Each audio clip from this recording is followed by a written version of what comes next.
오늘 우리에게 주시는 하나님의 말씀은 열왕기하 5장 15절로 19절까지 말씀입니다. 열왕기하 5장 15절로 19절까지 말씀 저와 여러분이 한 절씩 교독하시고 19절 말씀은 합독하도록 하겠습니다. 하나님의 말씀입니다. 나아만이 모든 군대와 함께 하나님의 사람에게로 돌아와서 그의 앞에 서서 이르되 내가 이제 이스라엘 외에는 온 천하에 신이 없는 줄을 아나이다. 청하건대 당신의 종에게서 예물을 받으소서 하니 이르되 내가 섬기는 여호와께서 살아 계심을 두고 맹세하노니 내가 그 앞에서 받지 아니하리라 하였더라. 나아만이 받으라고 강건하되 그가 거절하니라. 나아만이 이르되 그러면 청하건대 노새 2마리의 실을 흙을 당신의 종에게 주소서. 이제부터는 종이 번제물과 다른 희생제사를 여호와 외에 다른 신에게는 드리지 아니하고 다만 여호와께 드리겠나이다. 오직 한 가지 일이 있사오니 여호와께서 당신의 종을 용서하시기를 원하나이다.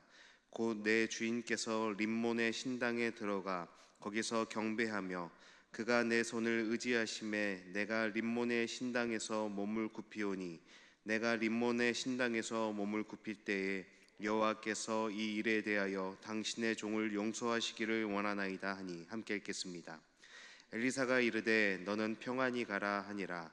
그가 엘리사를 떠나 조금 가니라. 아멘.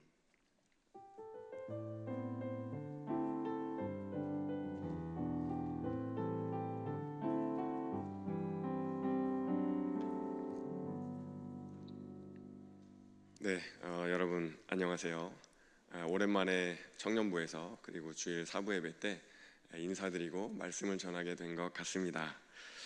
저는 우리 교회 선교부에서 사역을 하고 있는 정재영 목사입니다. 베트남 팀이 어저께 늦게 돌아왔기 때문에 오늘 제가 대신해서 하나님의 말씀을 전하게 되었습니다. 베트남 팀 아직 잠도 몇 시간 못 잤을 것 같아요. 많이 피곤할 것 같은데 또 많이 나온 것 같아서 너무 감사하고요. 또 아울리치 함께하지 못한 청년분들에게도 오늘 말씀을 통하여서 귀한 하나님의 은혜가 전하여질 수 있기를 간절히 소망합니다. 제가 목이 아주 좋지는 않은데 삑사리가 나도 그냥 그런가 보다 하고 이해해 주시면 좋을 것 같습니다. 말씀에 앞서서 한 청년 이야기를 좀 하려고 합니다. 이 청년은 어떤 청년인가 하면은 신학교에서 신학을 공부하고 또 선교학을 공부를 한 청년이에요. 그리고 일반 대학에서도 공부를 했는데 아랍어를 전공을 했어요. 아랍어 이제 공부를 하고 그리고 이제 이슬람권에 가서 선교를 꿈꾼 그런 청년입니다. 근데 이제 가게 사정이 아주 좋지는 않았기 때문에 편의점에서 아르바이트를 하고 그리고 집은 지하에 이제 월세 한 10만 원 정도 되는 그런 원룸형 지하에서 이제 근근히 살아가고 있는 그런 청년이었어요. 그래도 나에게는 이슬람에 가서 복음을 증거할 꿈이 있다, 선교사의 꿈이 있다 생각하면서 꿋꿋하게 이겨내던 청년이었습니다. 그러다가 이제 기회가 와서 이슬람 선교사가 되기 위한 그런 첫 걸음으로 이라크에 있는 미군 관련 업체에 취직이 됐어요. 그래서 이라크에 가서 거기서 이제 일을 하면서 선교 활동을 위한 그런 이제 예비 작업을 해야지 하고 이제 가게 된 것이죠. 그런데 이라크에서 건강하게 잘 지냈으면 좋은데 그곳에서 그만 이슬람 무장단체에게 붙잡히게 되었습니다. 왜냐하면 그 청년이 미군 관련 업체에서 일하고 있다는 이유 때문에 너는 미국을 돕는 부역자다. 그래서 이제 붙잡히게 된 것이죠. 그리고 그 이후로 많은 그 위협과 협박을 당하다가 이 청년은 2004년도에 이슬람 무장단체에 의해서 무참하게 살해를 당했습니다. 이 청년을 기억하시는 분이 있을런지 모르겠네요. 고 김선일 씨인데요. 아마 뉴스를 통해서 접해보신 분들이 많이 있으리라 생각을 합니다. 당시 저는 그 이야기가 생생하게 기억이 나요. 제가 청년 때 접했던 이야기들이었기 때문에. 근데 그 뉴스로 인해서 한국교회는 크게 한국교회가 양분되었던 기억이 있어요. 왜냐면은 김선일 씨가 무장단체에 납치가 되었을 때 이런 이야기를 했어요. 나는 살고 싶습니다. 나는 죽고 싶지 않습니다. 살고 싶습니다. 그런 이야기를 했거든요. 근데 사람들이 선교사로 간 이가 살려달라는 이야기를 했다라고 하면서 이제 이렇게 의견이 양분된 거죠. 어떤 사람들은 신앙적 이상을 조금 더 강조하는 분들은 이런 이야기를 했어요. 아니, 이슬람권에 선교하러 갔다면서 복음을 전하고 전도할 생각을 하고 목숨 걸고 가야지, 거기서 살해 위협받는다고 그렇게 살려달라고 하면 어떡하냐, 예수천당 불신지옥 외치고 장렬히 순교하고 그렇게 하나님께 영광을 돌려야 되는 것이 맞는 것 아니냐, 이러면서 그 청년의 살려달라는 이야기가 너무나 유약한 것이다 라고 정죄하고 판단하는 의견이 있었어요. 기독교인인 것이 부끄럽지 않느냐, 주기철, 손양원 이렇게 일제시대 때 순교한 사람들 앞에 부끄럽지 않느냐, 그런 이야기를 하는 사람들이 실제로 꽤 있었습니다. 하지만 다른 한쪽에서는 이런 이야기도 많이 있었어요.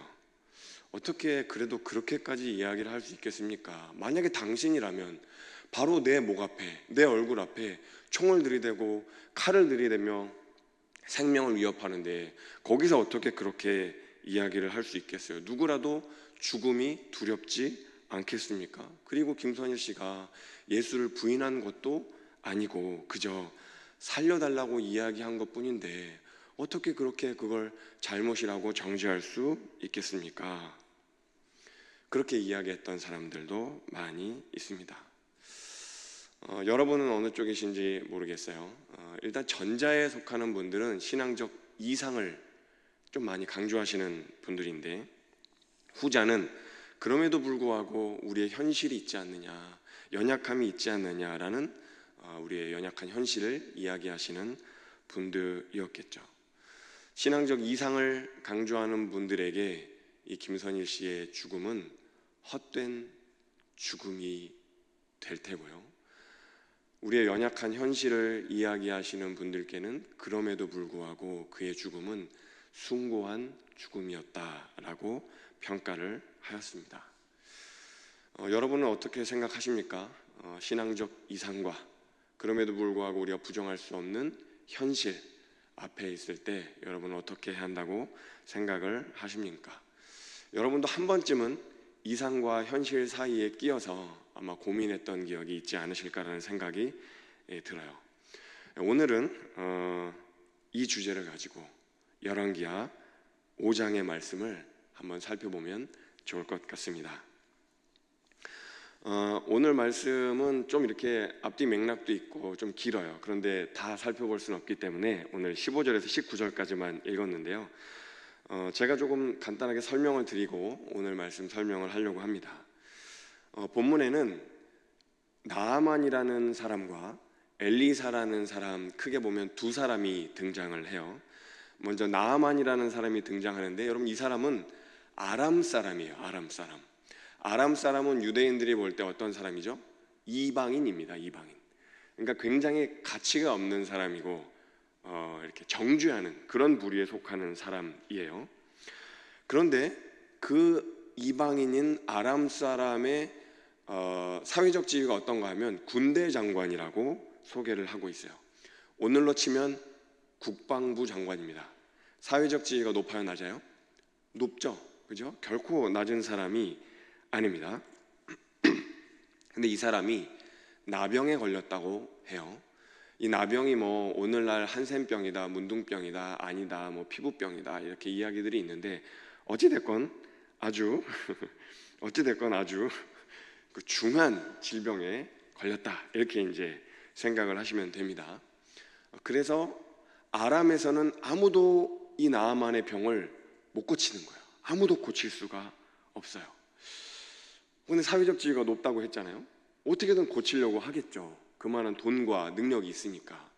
근데 아람에는 아무도 고칠 사람이 없고, 그래서 막 수소문을 하다가 이스라엘에 하나님의 선지자인 엘리사라는 사람이 있습니다.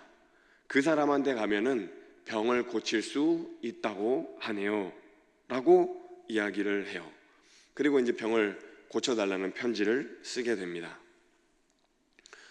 근데 여러분, 이 편지를 받은 엘리사가 마음이 어땠을까요? 이 편지를 받은 이스라엘 사람들과 이스라엘의 왕은 마음이 어땠을까요? 불편했을 수 있어요. 왜냐하면 아람과 이스라엘은 서로 적대 관계거든요. 서로 언제 전쟁을 해도 시원치 않을 그런 적대 관계에 있는 국가들이에요. 그런데 적국이 우리 국방부 장관을 고쳐달라, 이거 사실은 좀 이상하고 말이 안 되는 그런 이야기인 거죠. 심지어 아람은요, 강대국이에요. 아주 강대국입니다. 당시에 뭐 이집트나 아람이나 뭐 이런 나라들은 굉장히 강대국이었거든요. 그런 강대국이 약소국인 이스라엘에게 국방부 장관의 병을 고쳐달라는 거는, 여러분, 이거는 이스라엘 사람들이 생각하기에는 시비 거는 거예요. 못 고칠 병 고쳐달라고 하면서 시비 걸어서 전투를 할 명분을 일으키겠다라는 걸로 해석되기 쉬운 거죠. 그래서 이스라엘 왕은 굉장히 낙심하고 이거 어떻게 하면 좋나 막 그런 이제 생각을 하게 됐어요. 근데 그때 하나님의 사람인 엘리사가 짠 하고 이제 나타납니다. 그럼 뭐 그렇게 고민을 하십니까? 그거 괜찮습니다.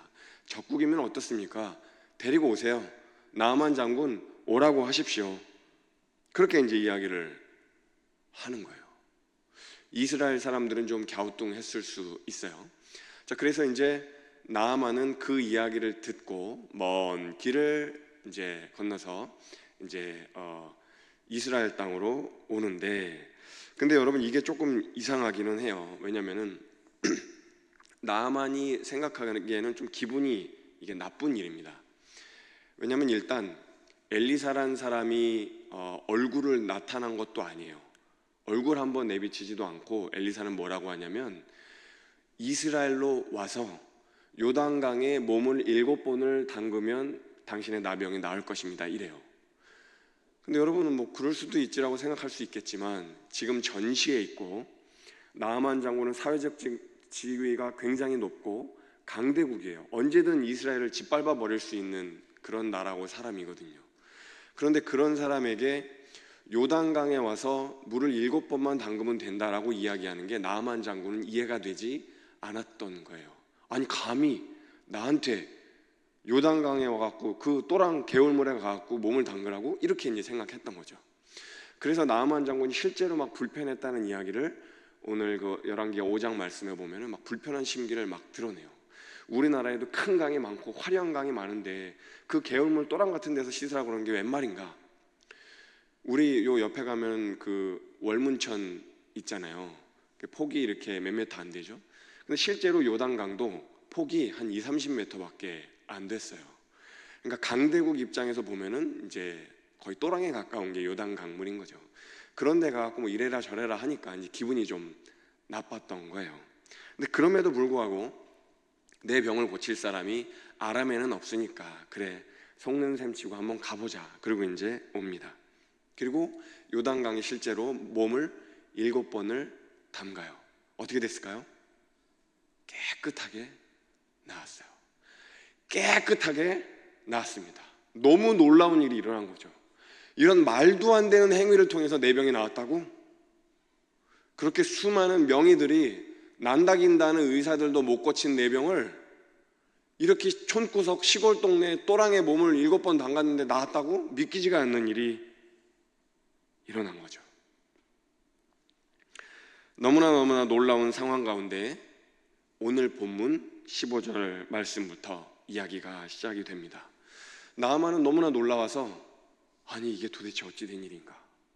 이스라엘 그 약소국에서 믿는 하나님이란 분이 보통이 아니구나. 그러면서 막 찬양을 합니다. 그게 15절 말씀에 나와 있는데요. 오늘 열왕기하 5장 15절 말씀을 함께 읽어보겠습니다. 시작. 나아만이 그 앞에 서서 이르되, 내가 이제 이스라엘 외에는 온 천하에 신이 없는 줄을 아나이다.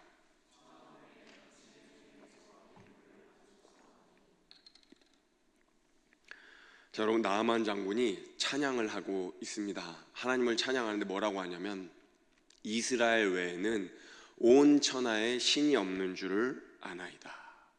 그러니까 여호와 하나님, 이스라엘이 믿는 여호와 하나님 외에는 온천에 다른 신이 없다. 하나님만이 오직 유일하신 여호와 하나님입니다. 참 신입니다라고 찬양을 하는 거예요. 나아만이 적국의 장수 군대 장관이 신앙 고백을 하는 거죠. 놀라운 신앙 고백을 하고 있습니다. 근데 여기서 그치지 않고 한 걸음 더 나아가요. 17절 말씀인데요. 제가 한번 읽어보겠습니다. 나아만이 이르되 그러면 청하건대 노새 2마리의 실을 흙을 당신의 종에게 주소서. 이제부터는 종이 번제물과 다른 희생 제사를 여호와 외에 다른 신에게는 드리지 아니하고 다만 여호와께 드리겠나이다. 나아만 장군이 이스라엘 땅에 흙을 좀 달라고 이야기를 하고요. 그리고 나서 그 흙을 가져가겠다. 그리고 내가 다른 신에게 우상을 숭배하지 않고 오직 하나님께만 예배를 드리겠다. 그렇게 얘기를 해요. 나아만이 왜 흙을 가져가겠다고 하는 걸까요? 하나님을 예배하는 거 그냥 아람 땅에 가서 자기가 해도 되는 거잖아요. 굳이 이스라엘의 흙을 가져갈 필요가 있나요? 이거는 그때 당시에 문화와 좀 상관이 있어요. 그때는 어떻게 생각을 했냐면 각 나라, 각 지역에는 그 지역의 신이 있다고 생각을 한 거예요. 그러니까 우리 지역을 넘어서는 신은 없는 거예요. 전국구 온 천하 온 세계를 호령하는 신은 없는 거예요. 그러니까 그 지역의 신을 섬기기 위해서는 그 지역의 흙을 가져가야, 그래야 그 지역의 신을 다른 지역에 가서도 섬길 수 있다라고 생각을 한 거죠. 그때 당시에. 그래서 이제 이스라엘이 흙을 가져갔던 거죠. 그리고 나서 이제 여호와 하나님만을 섬기겠다라고 이제 이야기를 합니다. 하나님을 예배하겠다. 하나님만을 섬기겠다. 근데 이게 어떻게 생각하면 뭐 좀 놀라울 수도 있고 어떻게 생각하면 아닐 수도 있을 것 같은데, 여러분 만약에 평범한 백성 중에 한 사람이 그냥 이런 신앙을 가졌다 그러면 뭐 그럴 수도 있어요. 그냥 몰래 신앙생활 하면 되니까. 그런데 여러분 군대 장관은요, 눈에 띄는 그런 직분에 있는 사람이잖아요. 오늘날 같으면은 막 그 연이 이렇게 카메라 들이대고 막 사람들이 좀 관심이 많은 그런 이제 직분이잖아요. 그때 당시에 군대 장관도 많은 사람들의 주의를 끌고 이목이 집중되는 그런 사람이었을 거예요. 최고의 권력층이고 눈에 띌 수밖에 없는 사람이었죠. 그리고 당시 아람에는 우상을 숭배하는 그런 사당, 신당 이런 것들이 굉장히 많이 있었을 거거든요. 그런데 나는 더 이상 그런 곳에 가지 않고 우상을 숭배하지 않을 겁니다. 오직 하나님만을 섬길 겁니다. 이렇게 이제 굉장히 영향력 있는 사람이 그런 신앙 고백을 하니까 얼마나 멋있어요. 얼마나 멋져요. 그런 생각이 이제 들어요. 그런데 문제는 그 다음부터 생깁니다. 각 민족마다 섬기는 이제 신이 있다고 그랬잖아요. 그러니까 아람에는 아람이 섬기는 신이 있었겠죠. 그게 오늘의 말씀에 나오는 림몬의 신당이에요. 거기서 이제 우상을 숭배하고 이제 했던 거죠.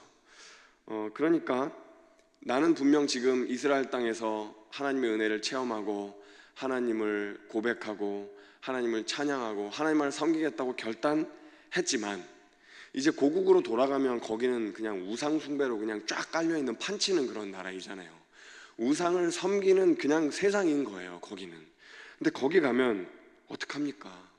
분명히 거기 가면 나는 우상을 숭배하고 경배할 수밖에 없을 것 같은데 그게 현실인데, 그리고 나는 그 나라의 왕이 아니고 또 다른 왕이 있는데 그 왕이 나와 함께 우상에게 절하자 하면 어쩔 수 없이 나는 우상에게 절을 할 수밖에 없을 것 같은데, 그럴 때 나는 어떻게 해야 합니까? 라는 생각을 나아만은 하는 거죠. 그런 고민을 18절에서 나아만이 이렇게 이야기를 합니다. 함께 읽어보겠습니다. 시작. 오직 한 가지 일이 있사오니 여호와께서 당신의 종을 용서하시기를 원하나이다. 곧 내 주인께서 림몬의 신당에 들어가 거기서 경배하며 그가 내 손을 의지하심에 내가 림몬의 신당에서 몸을 굽히오니 내가 림몬의 신당에서 몸을 굽힐 때에 여호와께서 이 일에 대하여 당신의 종을 용서하시기를 원하나이다. 림몬의 신당이 계속해서 반복되고 있습니다. 왕과 함께 그 우상의 신당에 나아갈 때 내가 왕이랑 같이 있다 보니 몸을 굽혀서 어쩔 수 없이 우상에게 절을 하게 될 것 같다는 거예요. 우상을 경배하고 숭배하는 것처럼 보여질 수 있을 것 같다는 거예요. 그런 이야기를 하는 거죠. 나는 하나님만 섬기고 싶지만 그럴 수 없는 현실이 있는데, 그럴 수 없는 나의 연약함이 있는데 그때 어떻게 하느냐는 이야기를 하는 거죠. 만약에 목사인 저에게 하나님이, 제가 만약 그렇게 하나님께 이야기했다면, 하나님 저 우상을 숭배해야 될 것 같은데 어떻게 해야 합니까? 이러면 하나님이 저를 굉장히 나무라실 것 같아요. 너는 목사라는 놈이 그러고도 목사냐? 그러면서 저를 굉장히 야단치실 것 같고, 저는 그런 게 맞다고 생각을 해요. 그렇잖아요? 그런데 여러분, 나아만은요, 아람에 돌아가면 하나님 믿는 사람 혼자예요. 아무도 없어요. 우상 숭배하는 나라잖아요.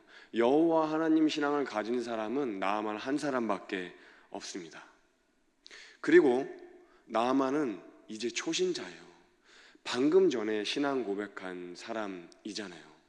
방금 전에 신앙 고백한 초신자, 영적으로는 갓난아이, 누군가의 보살핌이 필요한 사람인데 주위를 돌아봐도 돌봐줄 사람, 나를 영적으로 성장시켜줄 사람이 아무도 없는 거예요. 그런 상황 가운데 가서 어떻게 될까 고민이 되죠. 내가 거기서 우상을 숭배 안 하고 하나님만 믿겠다고 이야기하는 걸 왕이 알게 됐을 때, 여러분 어쩌면 왕의 분노를 산다면 자기만 아니라 나아만의 가족까지 몰살당할런지도 몰라요. 실제로 북한에서는 지금 그런 일들이 일어나고 있으니까요. 그러니까 나아만이 아주 고민되고 많이 이제 고민이 되었겠죠. 나아만은 자신의 신앙적 이상과 그리고 고국에 돌아가서 부닥쳐야 될 삶의 현실 사이에서 고민하고 있습니다.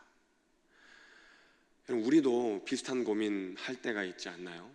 내가 주일날 예배드리고 찬양하고 목사님 말씀 듣고 그럴 때는 이렇게 살아야겠다, 내가 좀 한 번 더 이렇게 살아봐야겠다 했는데 주중에 다시 학교로 돌아가고 일터로 돌아가고 해서 말씀대로 살지 못할 때 자괴감에 빠지고 괴리감에 빠질 때가 있지 않은가요? 어떻게 해야 되나 갈팡질팡하고 고민할 때가 있으실 것 같아요. 제가 예전에 직장 생활을 한 몇 년을 했어요. 회식 자리가 많이 있었습니다. 어떻게 했을까요? 회식 자리 막 술 따라주고 이제 막 그래요. 저는 술 먹는 거를 당시에도 죄라고 생각하지는 않았기 때문에 한두 잔 마시기도 하고, 되려 술자리에 가서 사람들에게 복음을 증거해야지 해서 실제로 전도를 굉장히 많이 했어요. 어떻게 생각할지 모르겠지만 싫어해요. 그런데 여러분, 술자리는 그럴 수 있어요. 근데 여러분, 만약에 그 자리가 나이트클럽이라고 생각해 보세요. 룸사롱이라고 생각해 보세요. 고민되지 않으세요? 실제로 제가 직장 생활할 때 술자리까지 가서 사람들하고 괜찮아요. 거기서 복음 전할 수도 있어요. 저는 가능하다고 생각하고 실제로 봤어요. 근데 나이트클럽, 스테이지에 가서 그리스도인이 되어서 막 거기서 막 이렇게 춤추는 모습이 여러분 상상이 되세요? 그래서 저는 스테이지에 안 나갔어요. 근데 막 끄집어내더라고요. 뭐 하냐고, 거기서 빨리 나오라고 막. 그럴 때마다 너무 이게 막 그 자괴감에 빠지는 거예요. 내가 지금 여기서 뭐 하고 있는 걸까? 여러분, 그런 고민이 있는 거죠. 이게 뭐 이러지도 못하고 저러지도 못하고 어정쩡하게 있는 그런 모습. 얼마 전이 설이었잖아요. 근데 이제 여러분들 중에도 그럴 수 있지만 경상도의 남자를 만나서, 시댁이 경상도 집안인 경우, 영남권 거의 굉장히 세죠. 유교적인 문화가. 제사를 지내겠죠. 근데 나는, 며느리는 기독교 신앙을 갖고 있어요. 어떻게 해야 될까요? 고민된다는 분들이 간혹 있어요. 우리 집이 시댁이 경상도고 이제 어머님이 이제 제사를 지내기를 원하는데 저는 어떻게 해야 합니까? 어머니에게 복음 전하고 싶고 아버님께 복음 전하고 싶고 그 집안을 복음화시키기를 원하는데 이 제사 지낼 문제 때문에 분란이 생겨서 갈등이 생겨서 복음 전도 안 될까 봐 고민이 된다는 이야기를 하시는 분들이 있더라고요. 이러지도 못하고 저러지도 못하고 갈팡질팡 하는 거죠. 저는 목회자로 이렇게 있지만 굉장히 유교적인 집안에서 태어났어요. 조선시대의 문인인 송강정철, 아마 한 번쯤 들어보셨을 거예요. 송강정철 처사공학파의 13대 종선입니다. 굉장히 유교적인 집안에서 태어나서 어릴 때부터 예법을 배우며 아주 유교적인 예법과 제사상 차리는 법 이런 것들을 막 어릴 때부터 이렇게 교육을 받으면서 컸어요. 당연히 절을 많이 했고 조상님들을 어떻게 모셔야 하는가를 많이 배웠고 이제 불교 사찰에도 많이 가고 이제 그랬었어요. 근데 23살 때 제가 예수님을 만났습니다. 너무나 인격적으로 만났고 그때 당시에 제 이제 믿음으로 절을 하면 안 되겠다 그런 생각에 죽으면 죽으리라 이제 그런 생각을 많이 했어요. 그랬는데 제가 그때 이제 아버님이 돌아가시고 나서였거든요. 신앙을 생활하게 된 게 아버님이 돌아가시고 나서 집안이 어려우니까 친지분들이 이렇게 좀 모아서 생활비를 저희 어머님께 이제 좀 대주셨던 거예요. 저희 집이 종갓집이니까 가능했던 거죠. 근데 종갓집의 종손이 제사를 안 지냈겠다고 하면 그 생활비가 어떻게 되겠어요? 끊길 수 있잖아요. 그 사실을 알고 이제 제가 좀 두려운 거예요. 내가 제사를 안 지내겠다고 하면 종갓집 종손으로서의 지위를 잃게 되면 그때에도 문중의 어르신들이 생활비를 대주실까? 우리 어머님을 도와주실까?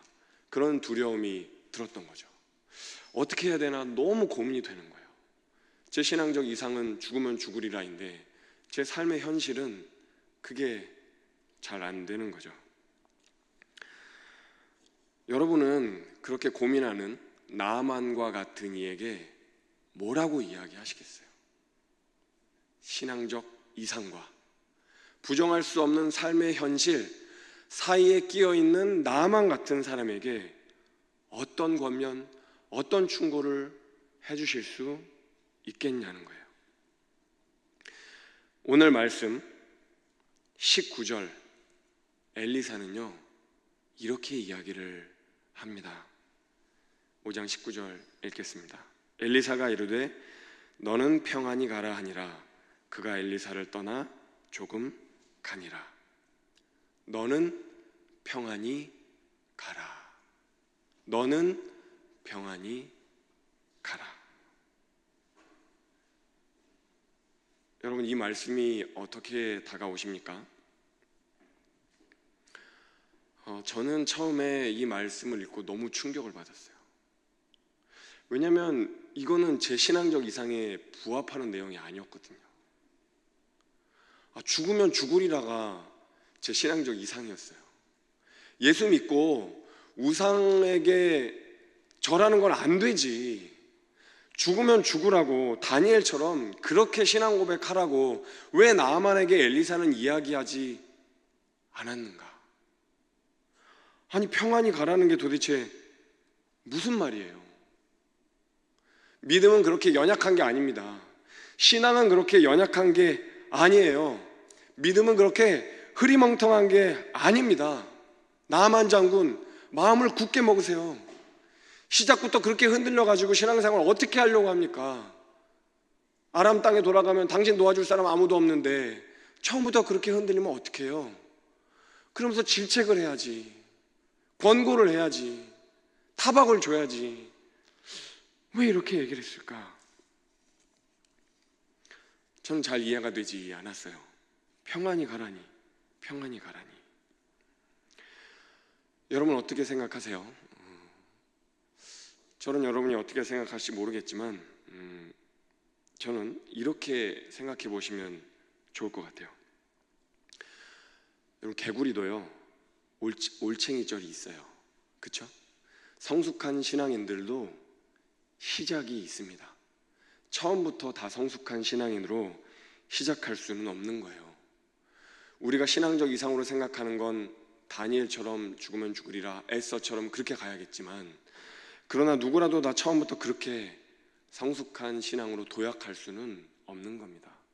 한 걸음 한 걸음 하나님의 사랑을 받고 누군가의 도움을 받아가며 한 걸음 한 걸음 시작해 가야 되는 거죠.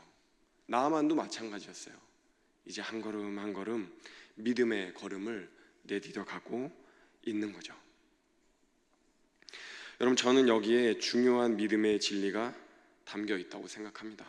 때로는 우리의 믿음이 좀 연약하고 엉망진창인 것 같아도 하나님은 그런 우리의 연약함과 엉망진창과도 같은 우리의 신앙까지도, 우리의 마음까지도, 우리의 삶의 모습까지도 사랑하신다는 거예요. 하나님 나를 그렇게 사랑하시는구나. 우리의 연약한 모습까지도, 우리의 바닥인 모습까지도, 우리의 여린 믿음까지도 사랑하신다는 걸 저는 그제서야 깨닫게 된 거죠. 생각해 보시면 만약에 그것이 아니었다면 예수님을 3번이나 부인했던 베드로가 어떻게 예수님의 사도로서 복음 증거하는 삶을 살 수 있었겠어요?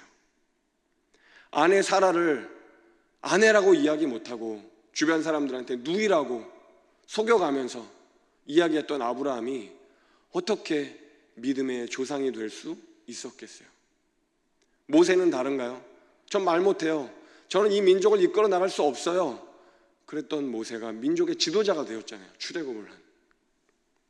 그리고 사람을 숱하게 때려 죽였던 바울이 이방인에게 복음의 생명을 증거하는 사도 바울이 될 수 있었던 것도 하나님의 은혜가 아니었다면, 우리의 연약함, 우리의 죄까지 끌어안으시는 하나님의 은혜가 아니었다면 결코 불가능했을 겁니다. 저는 나아만이 그 이후에 어떤 삶을 살았을까 좀 궁금하더라고요. 그래서 예전에 성경을 연구할 때 한번 찾아봤어요. 열왕기하 5장 이후에 나아만은 어떻게 살았을까? 그럼 어떻게 살았을까요? 나아만이 이러고 가서 어떻게 살았을까? 열왕기하 5장 이후에 나아만이라는 이름은 한 번도 안 나와요. 등장 자체를 안 해요. 이 말이 무슨 의미인지 아시겠어요? 여러분, 군대 장관이 적국과 함께 전투를 하는데, 그러니까 이스라엘과 아람이 전쟁을 하는데 군대 장관이 안 나올 수 있어요? 말도 안 되는 얘기예요. 군대 장관이 안 나온다는 건 있을 수가 없습니다. 그런데 실제로 아람과 이스라엘이 이후에 전투를 하는데 나아만은 안 나와요. 왜 나아만이 안 나오지? 그래서 성서학자들은 이렇게 생각을 합니다. 나아만이 이후에 잘렸거나 아니면 뭔가 새로운 인생을 시작했거나. 저는 잘려도 그가 무능해서 잘린 것이 아니고 그의 신앙 고백 때문에 잘렸을 거라고 생각을 해요. 어찌됐든 나아만은 뭔가 새로운 인생을 시작했을 거라 생각합니다. 왜냐하면 실제로 예수님도 누가복음에 가면 나아만의 믿음을 칭찬해 주시거든요. 그 나아만의 믿음을 인정해 주시고 격려해 주시고 칭찬해 주시는 장면이 나와요. 그러니까 아마도 나아만은 이후에 새로운 신앙의 삶을 살았을 거예요. 그 전과는 다른 믿음의 삶을 살았을 거예요. 걸음만을 뛴 초신자에 불과했지만 이후에 그의 신앙은 차츰차츰은 변화를 받아서 장성한 믿음의 분량에까지 도달했을 겁니다. 여러분, 저는 여기서 하나님의 마음을 느낍니다. 우리의 마음을 진짜 변화시킬 수 있는 건 판단, 정죄.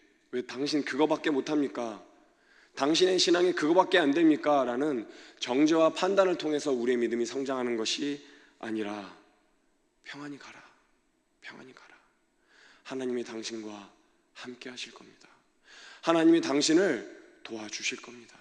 하나님이 당신에게 부족한 지혜를 허락하여 주실 터이니 그 하나님을 믿고 평안히 가십시오라는 하나님의 은혜가, 우리 주님의 은혜가 우리를 성장시키고 우리를 변화시킨다는 것을 깨닫게 되었어요. 제가 한 10여 년 전에 인도로 단기 선교를 갔어요. 근데 이제 그때 저희 팀이 머물렀던 것이 선교 센터였어요.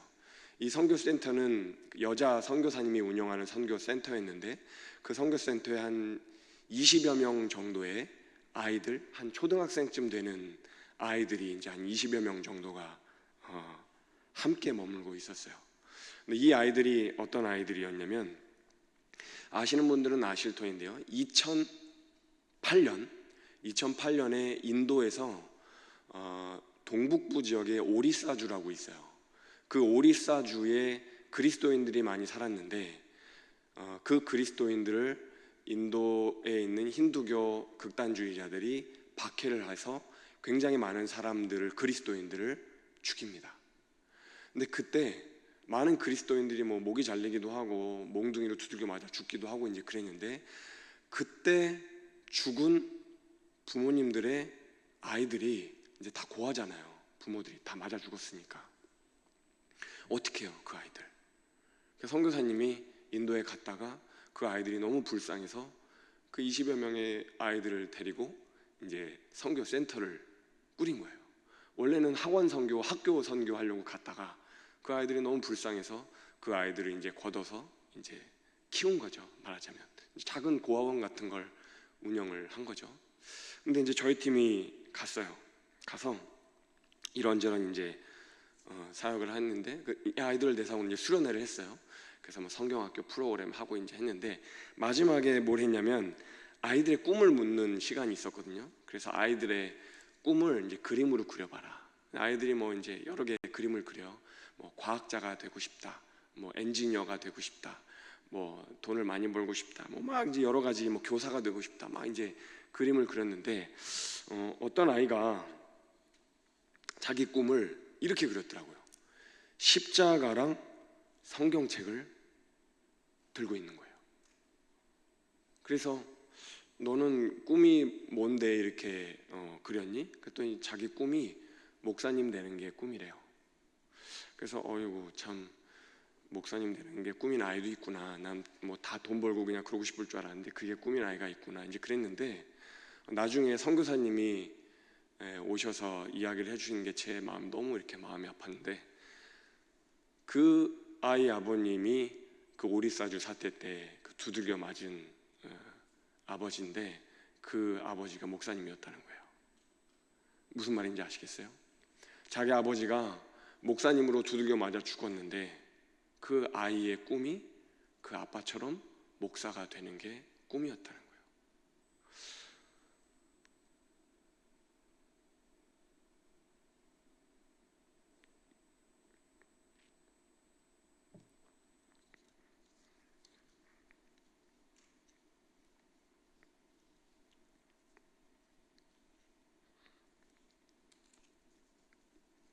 죄송합니다.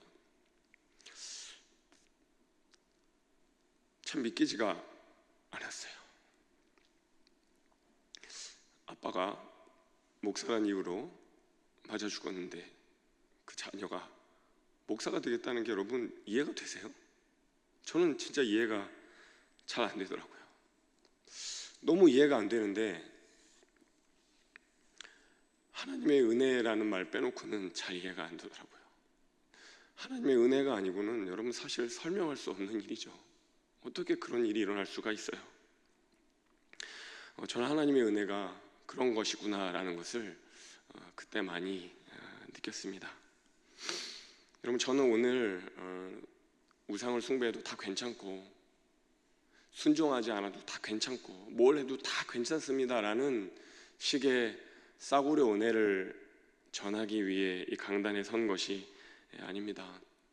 다만 하나님은 우리가 신앙의 이상을 따라 살지 못할 때도, 우리가 우리의 삶의 버거운 현실 가운데 넘어지고 절망하고 쓰러질 때에도 너 그거밖에 안 되니까 너 버려버린다고 이야기하시는 하나님이 아니라는 거, 그런 하나님이 아니라는 걸 여러분에게 말씀드리고 싶었어요. 우리 주님의 은혜는 그런 은혜가 아닙니다.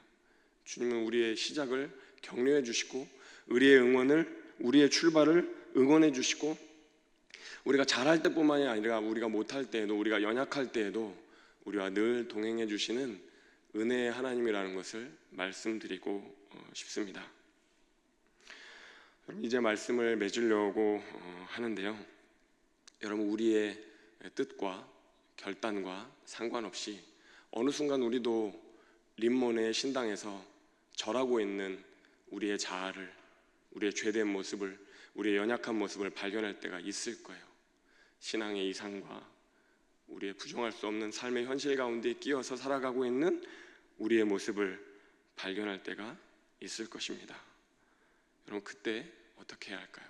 그때 이러지도 저러지도 못하는 그런 우리의 모습을 바라볼 때 우리도 나아만처럼 이렇게 이야기했으면 좋겠습니다.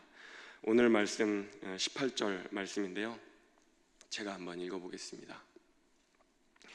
내가 림몬의 신당에서 몸을 굽힐 때 여호와께서 이 일에 대하여 당신의 종을 용서하시기를 원하나이다. 내가 림몬의 신당에서 몸을 굽힐 때에 여호와께서 이 일에 대하여 당신의 종을 용서하시기를 원하나이다.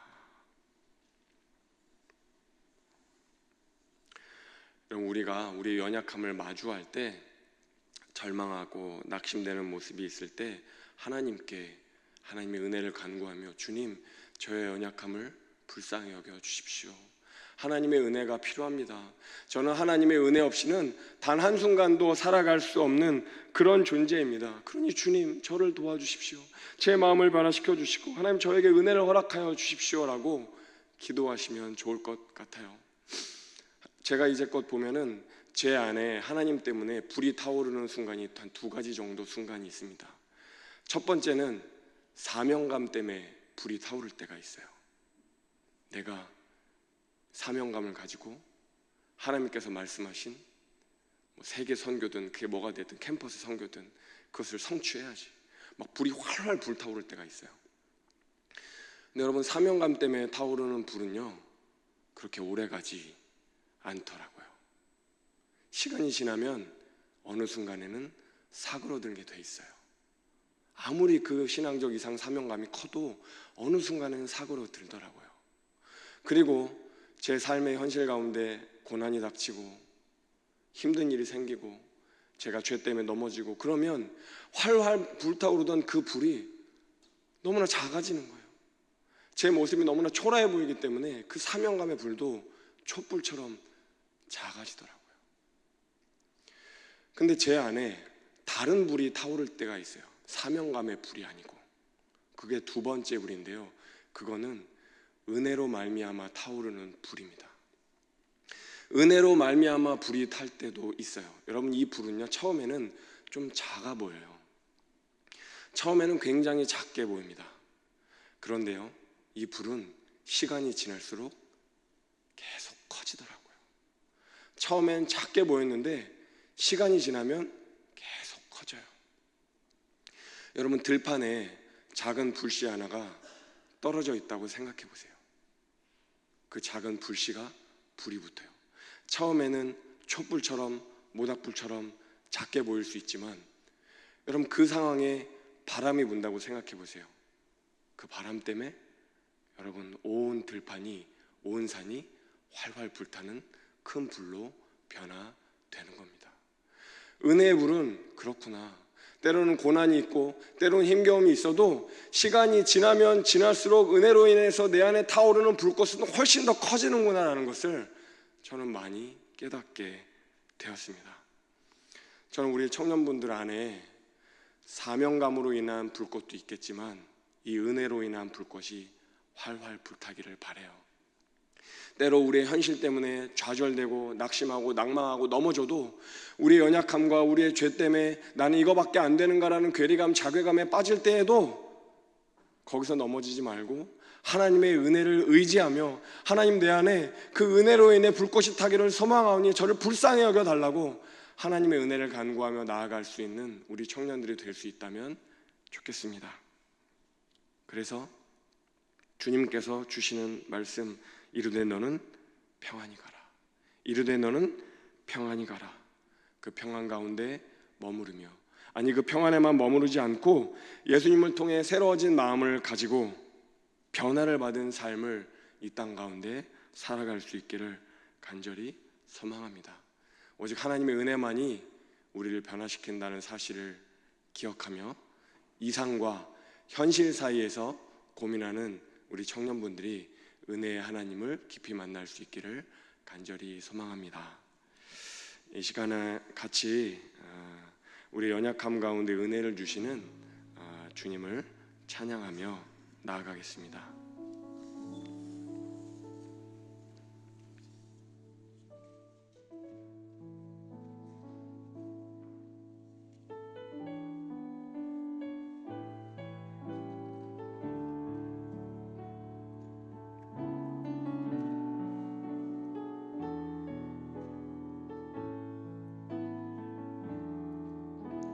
주여 우린 연약합니다.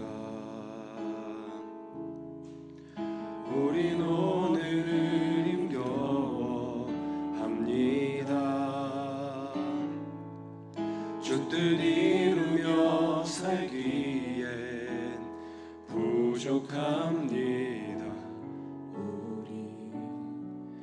우린 연약합니다. 주여 우린 넘어집니다. 오늘 하루 또 실수합니다. 주의 긍휼을 구하는 죄인입니다. 우린 주만 바라봅니다. 한없는 주님의 은혜 온 세상 위에 넘칩니다. 가릴 수 없는 주 영광 온 땅 위에 충만합니다. 주님만 이기리오니 우린 그 길 따라갑니다. 그날에 우린 이루실 주는 완전합니다.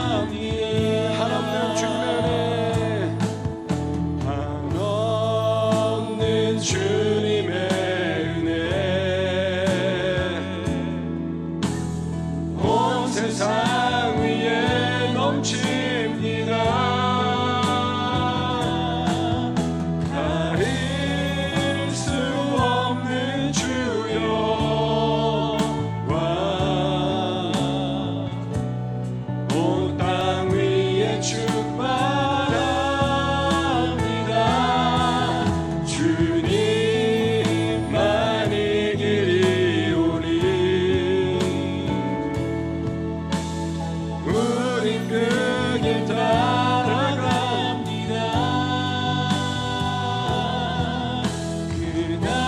그날에 우린 이루신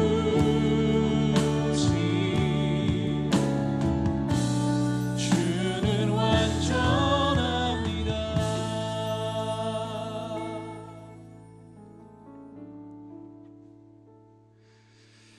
이 시간 두 가지 기도 제목을 놓고 같이 기도하면 좋을 것 같습니다.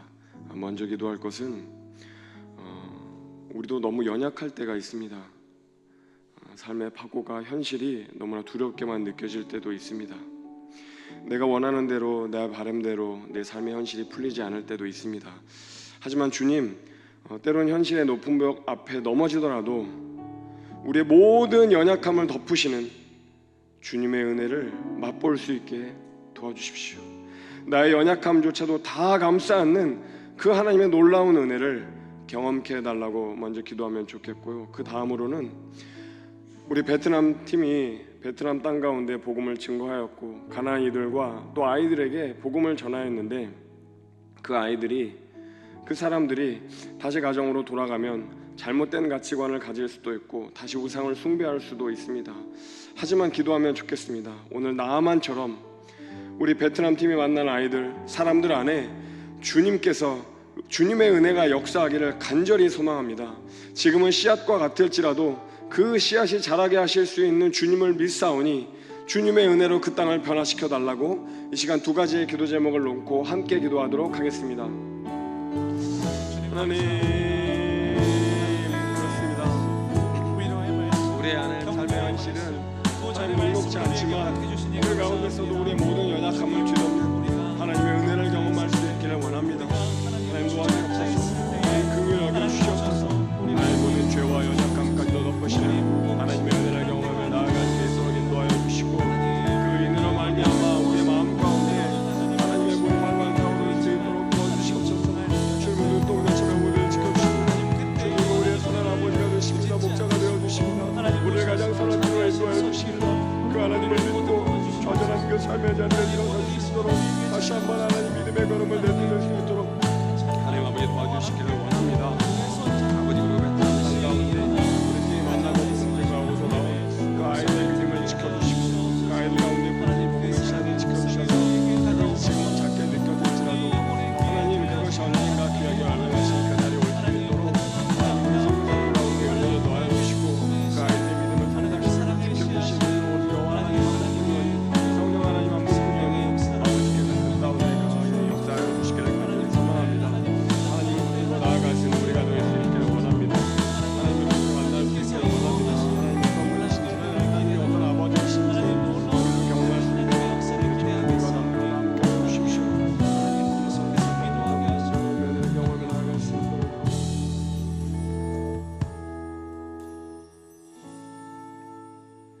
하나님, 우리의 믿음은 연약하지만 하나님의 은혜는 강합니다. 우리의 믿음은 작지만 하나님의 은혜는 온 들판을 뒤덮는 산불과도 같습니다. 처음에는 작게 보인 불꽃이 그토록 큰 불이 되었듯 작디 작은 우리의 믿음이 언젠가 장성한 분량에까지 도달할 수 있도록 하나님 우리의 연약함 가운데 은혜를 부어 주옵소서.